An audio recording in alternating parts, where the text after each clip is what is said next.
Olá a todos, sejam bem-vindos a mais um De Olho no Mercado. Hoje é 9 de março de 2021, pregão de terça-feira. E nos nossos estudos aqui vamos começar pelo mini dólar, tá? O mini dólar ele fez um leve movimento de queda hoje, né? Típico, um movimento de correção, ele é típico depois de uma grande extensão de um movimento de alta, tá? O mercado ele nunca se move em linha reta, né? Nenhum ativo ele sobe em linha reta e nem cai em linha reta.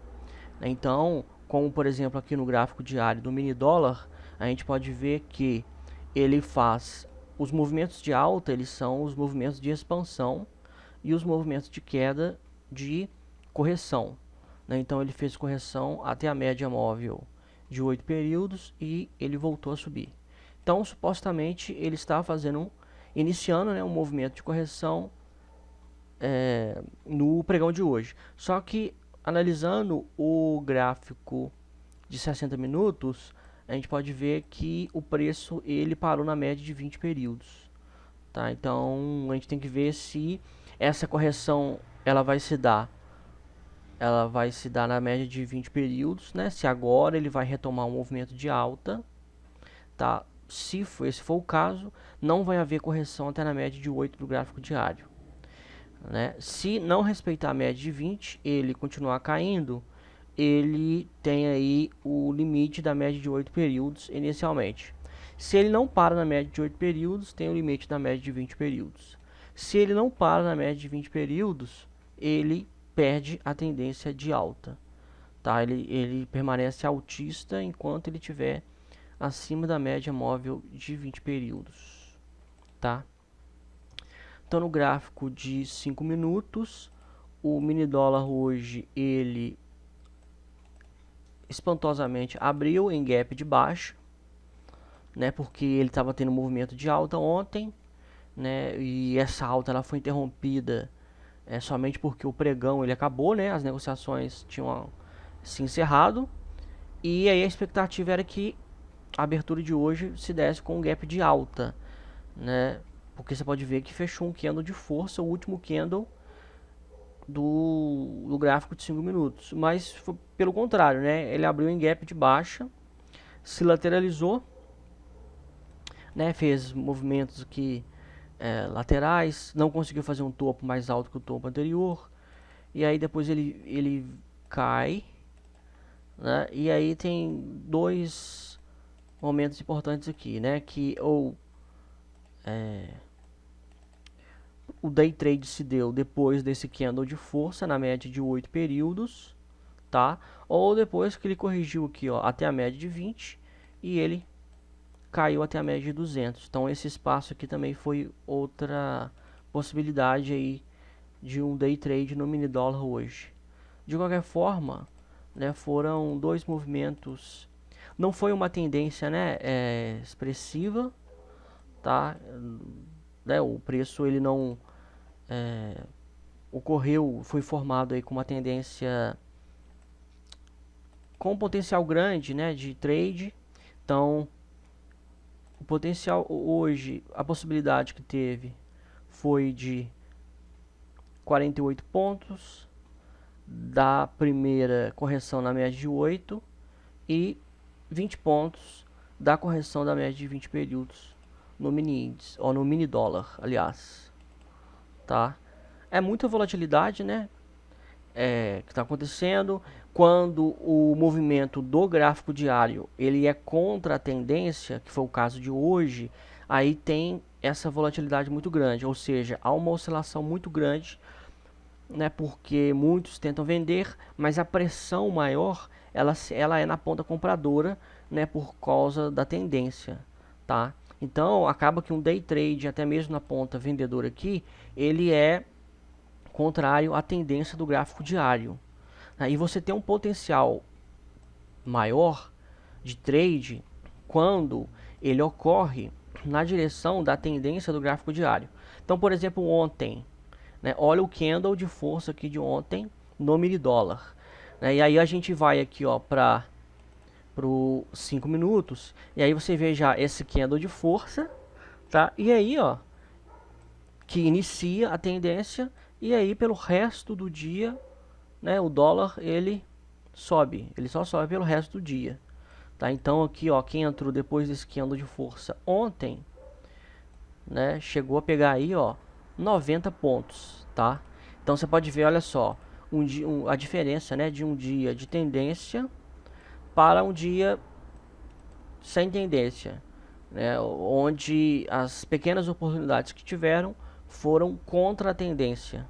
Então, né, você deve sempre buscar um trade na direção da tendência do gráfico diário, mesmo que você opere o gráfico de 5 minutos, tá? Porque esses são os que têm potencial de uma oscilação maior e um lucro maior, né?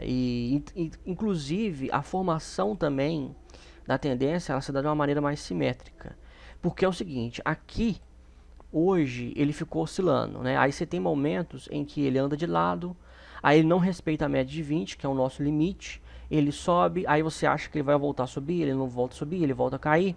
Então tem toda essa oscilação que acaba meio que prejudicando a formação da tendência. Quando você tem um dia de tendência, como ontem no mini dólar, você vai no gráfico intradiário, que é o de 5 minutos, você vê que ele respeita totalmente a formação de uma tendência de alta.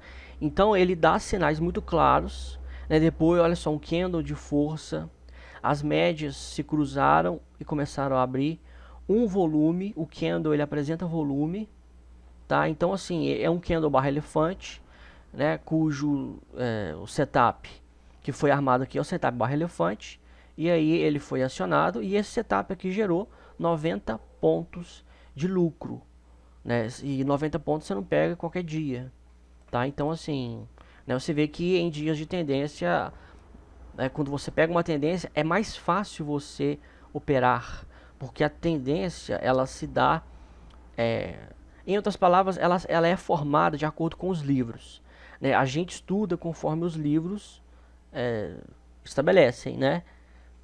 E aí, só que o que acontece nos livros, né, são os momentos ideais, tá? E esses momentos ideais, eles não ocorrem todo dia, né? Pelo contrário, eles ocorrem em poucos dias. Se você for no gráfico diário aqui, você pode ver que candle de força na direção da tendência foram a semana passada, tá? Porque o mês passado, olha só, a maioria dos dias foram uma oscilação dentro de uma região de lateralização, tá? Mas quando ocorre aí, ó, a tendência, você consegue pegar muitos pontos, mas tem que ter paciência para poder conseguir pegar a tendência, né? No mini índice aconteceu o contrário da nossa expectativa de ontem. Afinal de contas, ontem o mercado estava caindo muito, né? Depois que saiu a anulação aí das condenações do Lula, o mercado caiu forte. Chegando depois do leilão, ele caiu. Ele estava em. Quando chegou no leilão, né? Depois das 18 horas, estava em queda de mais de 4% e fechou o leilão com queda de mais de 5%, quase 6%. Tá? Foi uma queda muito grande. Então, e essa queda ela foi interrompida também porque o mercado fechou, as negociações pararam. Então a gente considerava que tinha ordens na pedra, ordens já programadas no sistema de venda em um número maior do que as de compra, né? Só que o mercado ele surpreendeu porque ele abriu hoje em gap de alta, tá? A gente estava errado na nossa previsão ontem. Foi o contrário, o mercado abriu em gap de alta. E a alta de hoje ela foi mais devido a esse gap do que a um movimento de tendência hoje. Porque você pode ver que, embora ele tenha subido, ele bateu na média de 200 e caiu. Tá? Então, assim, vamos pegar aqui do ponto de fechamento de ontem, né? Aliás, do ponto de fechamento, vamos pegar do ponto aqui do gap. Olha só, do gap, ele sobe 2.400 pontos. E aí depois ele devolve do topo cerca de 2.000 pontos, né? teve um saldo positivo de 400 pontos para cima, né, subtraindo o tanto que subiu pelo tanto que caiu, fica um saldo de 400 pontos, somado ao tamanho do gap, né? Então por isso que o candle no gráfico diário ele foi altista, né? Mas houve tanto queda quanto movimento de alta, ou seja, foi um dia de volatilidade, de muita oscilação, tá? E aí no gráfico de 5 minutos nós temos uma possibilidade de trade apenas aqui, né, um candle formado meio-dia e meia, exatamente meio-dia e 30, né, sobre a média de 20 períodos, com volume, onde as médias se cruzaram para cima, e aí ele sobe cerca de 1.500 pontos. Se você saiu na média de 200, que era o mais sensato, você saiu com 1.300 pontos. Tá? Essa foi a possibilidade de trade. Depois ele mais se lateralizou, ele fez repiques na média de 8 e teve um movimento aqui lateral. Então assim, não foi movimentos expressivos, tá? O movimento expressivo que teve foi esse anteriormente, né?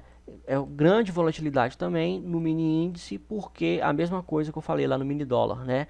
Foi um movimento de correção, ou seja, o movimento de hoje ele foi contrário à tendência do gráfico diário. A tendência do gráfico diário é a tendência de baixa, a tendência de queda, né? E hoje teve um candle na direção oposta. E quando isso ocorre muita volatilidade, tá? E a oportunidade também de trade na ponta compradora foi contrário à tendência. Então ontem foi um candle de força, né, de baixa. Então você pode ver aí, ó, quem pegou a tendência ontem, né, que depois aqui, ó, foi depois da formação deste candle, as médias se cruzaram com baita volume vendedor. Você entra aqui e você pega mais de 3.500 pontos. É uma coisa assim absurda.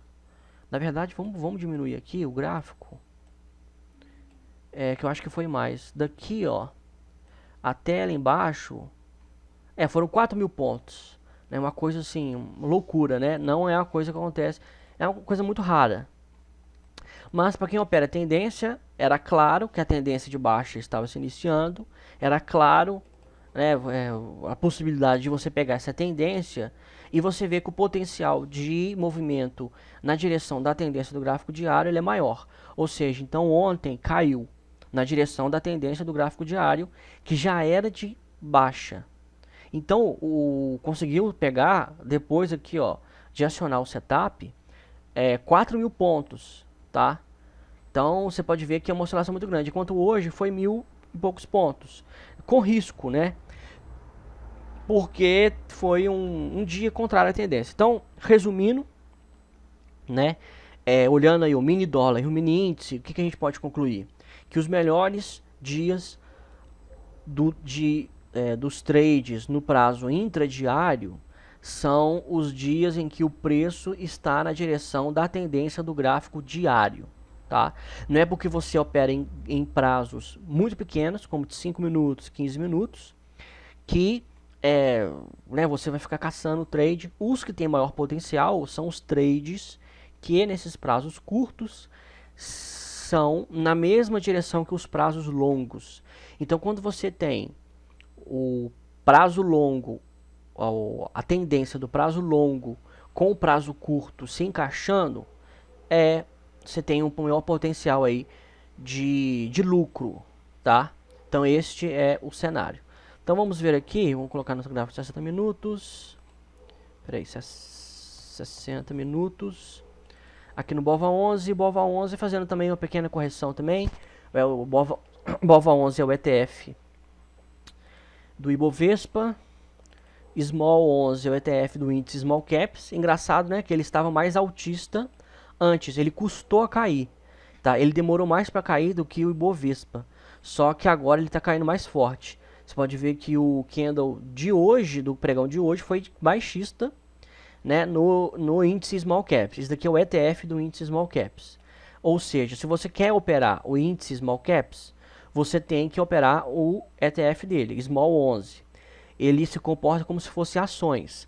Cada ETF aqui no caso, hoje por exemplo, ele fechou a R$ 124,50. Tá? E é como ações. Se você comprar 1.000, né? No caso aqui são 124 mil reais, né? Um preço muito alto, porque subiu muito, tá? A BOVA 11 e o Small subiram muito, né? Só a título de comparação, vamos lá, nos papéis que mais subiram e mais caíram, olha só, o que mais subiu foi TASA 4, ele custa R$ 22,54. Em comparação ao Small, que é o índice Small Caps, que está R$ 124, né, são 500% a mais. Então, né, obviamente compensa você operar ações do que você operar o índice no ETF, tá? Ó, hoje foi um candle de força, né, com o OBV rompendo a máxima histórica, com volume, tá? O ruim é que foi um repique na média de 8, o ideal seria na média de 20. Mas é o seguinte, né, é aquela. Quem se esperar também o cenário ideal, né, se esperar que tudo se encaixe perfeitamente, a gente acaba não operando, porque na realidade o mercado ele oscila mais. Então, se a gente esperar que aconteça o que acontece, o que está estabelecido nos livros, né, você nunca vai operar. Então, hoje a oportunidade em TASA 4, né, que as ações de Forja Taurus, teve aí, armou um setup de compra, tá? Com entrada. Sempre é o seguinte, olha só, quando arma um setup, o candle que armou, ele é a referência, tá? Isso é o básico. Então você sempre vai entrar, no caso da operação na ponta compradora, 5 centavos acima da máxima do candle e o seu stop vai ser 5 centavos abaixo. O candle foi grande, então o stop, olha só, são mais de 10% do stop. Ou seja, você tem que dividir o seu lote, tem que entrar num tamanho pequeno, tá? Mas, em compensação, o potencial de lucro é de 20%, tá? Então, sempre você tem que ter um candle que é referência. E o candle, no caso de TASA 4, é o candle de hoje, tá? Que tem aí, seja um stop caro, tá? Mas também é uma possibilidade de lucro maior. E essa é a possibilidade. Agora, para você diminuir o seu stop, o que você pode fazer? Você pode entrar 5 centavos acima da máxima do candle, né? Então aqui, ó, a máxima foi 22,54. Então aqui no caso vai ser 22,59. 22,59. Vamos colocar 22,60 aqui. Em vez do seu stop então estar abaixo do candle, você coloca ele abaixo da média de 20 do gráfico de 1 hora, tá? Então neste caso aqui, o stop, ele tem que estar aqui, ó. Ele já cai já para cerca de 7%. Então beleza. Sua entrada vai ser em 22,60, com seu stop em 21, na região de R$ 21, com alvo em 25,78. Tá? É sempre assim que você estabelece. Se está muito grande o stop aqui, você pega e estabelece ele a partir da média de 20 período do gráfico de 1 hora. Mas você corre o risco do seu stop ser acionado. Porque a referência é o gráfico diário. É um swing trade feito a partir do gráfico diário. Então, as médias que você tem que acompanhar são as do gráfico diário. Então, no mínimo, o seu stop, o ideal é, já que foi um candle formado acima da média de 8 períodos, né, o seu stop ele tem que ser abaixo da média de 8 períodos, tá? E assim como um trade formado acima da média de 20 períodos, o stop tem que estar abaixo da média de 20 períodos. Então sempre nós colocamos o stop abaixo da média, que também é referência.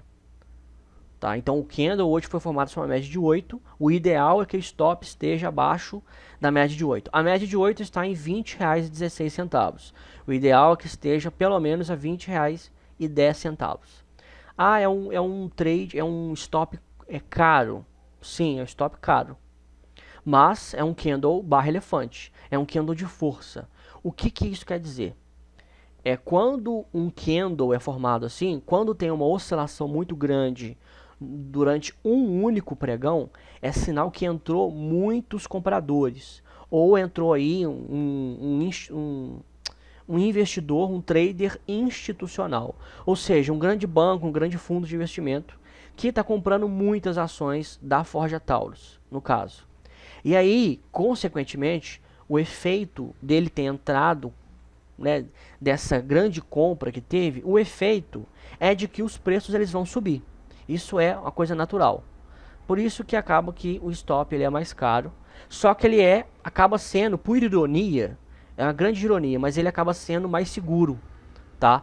Porque inevitavelmente vai ter oscilação dos preços. Nós podemos ter aqui, ó, correções. Podemos não, nós vamos ter correções até, vamos supor que ele vai atingir o alvo, tá? Vamos supor que o Forja Taurus vai chegar a 27,86. Até chegar lá, o preço ele não vai subir em linha reta. Ele vai subir, aí ele vai cair abaixo de 22,60, aí ele vai subir de novo, vai cair, vai subir. Então assim, vai ser um zigue-zague, né? Vai ser movimentos de expansão e correção. Então você tem que ter o seu stop num local, numa faixa, onde que ele não seja acionado com essa oscilação. Tá? Porque não adianta nada, você compra, aí você coloca o seu stop muito curto, aí quando o preço corrige, ele aciona o seu stop, você sai fora, e assim você vai minando o seu capital. Tá? Então tem que ter um risco aí, você tem que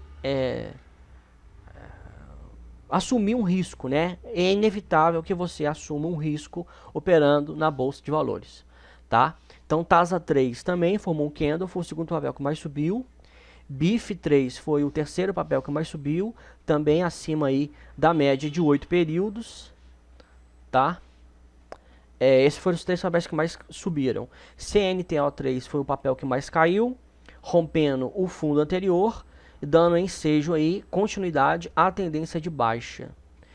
FHER3 caiu, movimento de correção na média de 8 períodos.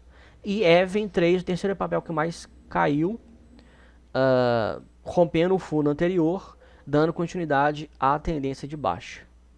Tá? Então esses foram os papéis que mais caíram, mais subiram. Para fechar, o mercado americano, SP500 subiu hoje um pouco, mas não rompeu a média de 20 períodos. Tá? Então o SP500, tecnicamente, ele permanece baixista.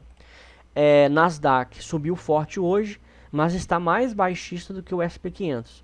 Ou seja, Nasdaq não conseguiu subir acima da média de 8, que é a média mais curta. Enquanto o SP500 já está na média de 20, Nasdaq está na média de 8. Tá? Também continua baixista. E Dow Jones, vamos ver. Dow Jones que está uma discrepância com os outros índices, que está acima da média de 20 períodos. É uma coisa assim que eu nunca vi. Tá? A primeira vez que eu vejo, né, os três índices estarem em momentos diferentes, tá? Uma coisa assim, é uma coisa atípica, uma coisa meio maluca, né? E para fechar o ouro, ele fez uma correção na média de 8 períodos, né? Nada demais. Parece que ele está acabando aqui, né? A força baixista está acabando. Vamos ver se ele vai ter uma reversão aí, né? Se o mercado americano permanecer baixista, há chances do ouro subir. Não sei, vamos ver. Petróleo está caindo, mas continua acima das médias aí de 8 e de 20 períodos, ok? Então esses foram os movimentos de hoje, foi o diagnóstico de hoje, tá? Mercado brasileiro continua baixista, ou seja, o mercado continua em queda. Da alta de hoje ela não foi expressiva e ela também não estabelece nada contrário, né? Não traz nenhuma novidade, tá? O mercado ele continua vendendo bolsa e comprando dólar. Hoje eu li uma notícia falando que uns investidores estrangeiros estão entrando nos mercados emergentes. Foi até uma coincidência, né? Porque ontem eu expliquei sobre os mercados emergentes, né? Falei que Brasil é um mercado emergente, ou seja, é um país pobre, né? Que precisa de investimento, infraestrutura, uma série de coisas. E país pobre, o potencial de uma valorização de um capital investido, ela é grande, porque tem espaço para crescer, digamos assim, tá? E o Brasil é um país emergente. E aí é o seguinte, na contramão do mundo, enquanto os investidores estão investindo em países emergentes, que tem aí essa lacuna, né, esse grande gap aí para investir, o Brasil ele está perdendo na contramão dos outros. Então, os países pobres no mundo estão recebendo dinheiro e o Brasil está perdendo dinheiro. Os investidores estrangeiros estão tirando, né? E o grande agente aí né, nesse cenário é o fator da insegurança jurídica, né? Então, com a anulação aí da condenação do Lula, né, isso mostra que os tribunais eles mudam de entendimento por várias ocasiões. Ontem, até depois, né, do vídeo que eu fiz, eu cheguei a ler outras ocasiões. Uma delas que eu li, uma manifestação, foi da Janaína Pascoal, né, que ela é advogada, deputada lá em São Paulo. Ela foi uma das autoras do processo de impeachment contra a Dilma. Ela tem doutorado em Direito, enfim, ela tem muito conhecimento. E ela mostrou uma incoerência que o ministro Edson Fachin já havia manifestado no processo em ocasiões anteriores, e ele poderia ter decidido como ele decidiu agora, de ter reconhecido a Justiça do Paraná como o local indevido para o processo iniciar. Tá? Mas ele não se manifestou isso, só se manifestou agora. Né? Ou seja, uma palhaçada. E aí hoje está sendo julgado, e aí é o seguinte, né, só para fechar. O argumento de alguns jornalistas ontem era de que o Edson Fachin, ele decidiu assim para tentar salvar o Sérgio Moro. Né? Ou seja, quando eu já vi esse argumento, para mim não encaixou nada.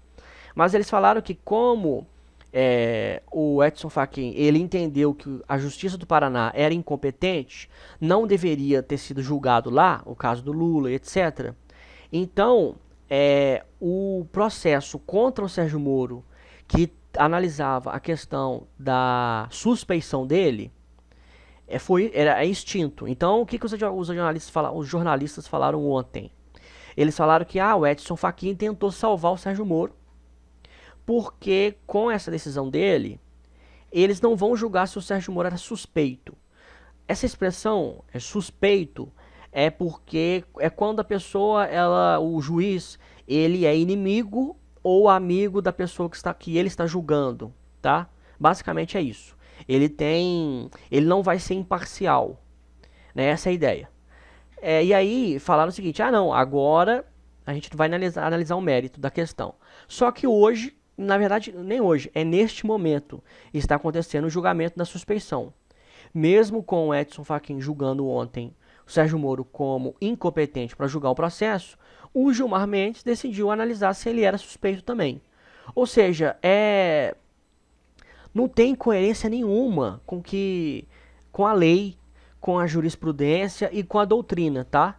Então, assim, se você pegar qualquer pessoa que tenha conhecimento básico no direito, você perguntar para ela o que está acontecendo agora, são coisas que estão sendo criadas, tá? É notório que eles estão defendendo o Lula, né, e tentando tirar todos os processos do Lula, para o Lula ser candidato.